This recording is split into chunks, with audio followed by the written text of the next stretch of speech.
Break के बाद आपका इस्तकबाल है एक नायाब टीवी शो हिंदुस्तान हमारा में।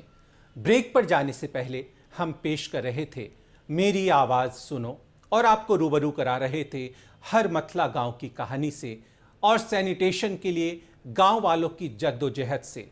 आइए सुलभ और हर मिथला के रहवासियों की उन्हीं कोशिशों की दास्ता बयानी का सिलसिला जारी रखते हैं मेरी आवाज़ सुनो में। सुलभ आंदोलन के प्रणेता और पद्म भूषण पुरस्कार से सम्मानित डॉक्टर विंदेश्वर पाठक ने स्वयं अपनी पहल से ग्रामीणों, खासकर गांव की औरतों को सैनिटेशन की महत्व से अवगत कराया। अब लोग समझने लगे हैं कि जो धन कोई व्यक्ति कमाता है या कोई प्राइवेट संस्था कमाती है या जो राज्य सरकारें हैं या केंद्र सरकार है उनकी संस्थाएं कमाती है, तो इसका हिस्सा गरीबों को जाए, ज़रूरतमंदों को जाए, ये बहुत ज़रूरी है। तो इसका एहसास सरकार में अब हो गया है, इसीलिए वो अब ने शुरू किया है कॉर्पोरेट सोशल रिस्पॉन्सिबिलिटी। मतलब कॉर्पोरेट की जवाबदेही क्या है।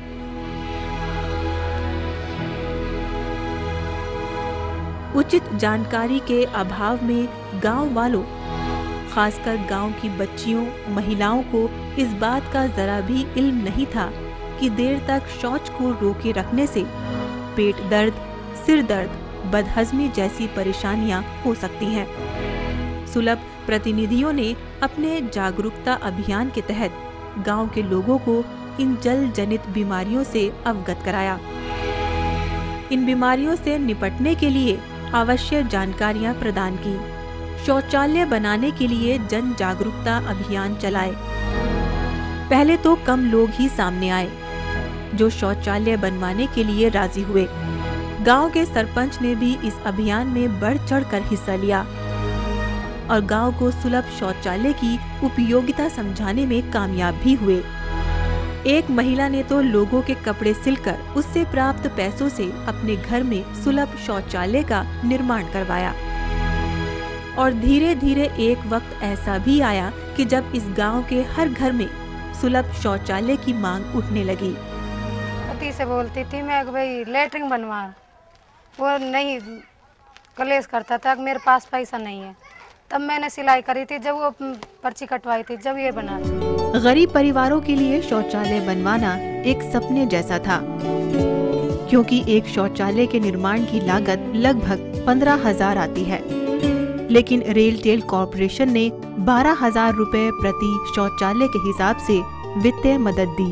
बाकी के 3,000 रुपए लाभार्थी की ओर से आए।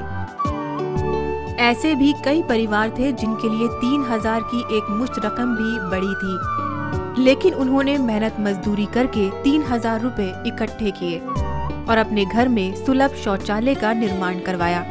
जब गांव में सुलभ वाले आए तो जब मेरे को पता लगा तो मैं उसके दफ्तर में गई, तो वहाँ जाके कही कि मेरी भी एक शौचालय बनना चाहिए मेरे घर पर। उसने कही केवल 3,000 रुपये भरकर अपना पक्का शौचालय बनवा लो। मैंने कही मेरे पास तो 3,000 रुपये नहीं है, मैं कैसे पैसा भर सकूं। उनने कही सुलभ वाले ने कही कि आप ऐसा करो, मेहनत मजदूरी करके लैटरिंगों पे तो अपना शौचालय बन जाएगा। तो मैंने शौचालय बनवाने के लिए मेहनत करी शौचालय पे, तो मेरा शौचालय आज घर पे बन गया है। खुले में शौच के वक्त उनकी अस्मिता व मर्यादा बारंबार तार-तार हो जाया करती थी। दुनिया भर में सुलभ स्वच्छता आंदोलन के माध्यम से एक नई क्रांति लाने वाले सुलभ के प्रणेता डॉक्टर विंदेश्वर पाठक हरमतला मॉडल को लेकर खासे आशान्वित हैं। जो रेलटेल कॉरपोरेशन और सुलभ के साथ ये शौचालय उपलब्ध कराए गए हैं, ये सैनिटेशन के क्षेत्र में, स्वास्थ्य के क्षेत्र में और जो बीमारियां भगाने के क्षेत्र में भी ये काफ़ी अच्छा कारगर साबित हुआ है। और मुझे लगता है कि दूसरे जो कॉर्पोरेट सेक्टर के लोग हैं वो भी इसको अपनाएंगे, देखेंगे और उनकी राशि से भी एक अच्छा कार्य हो सकेगा।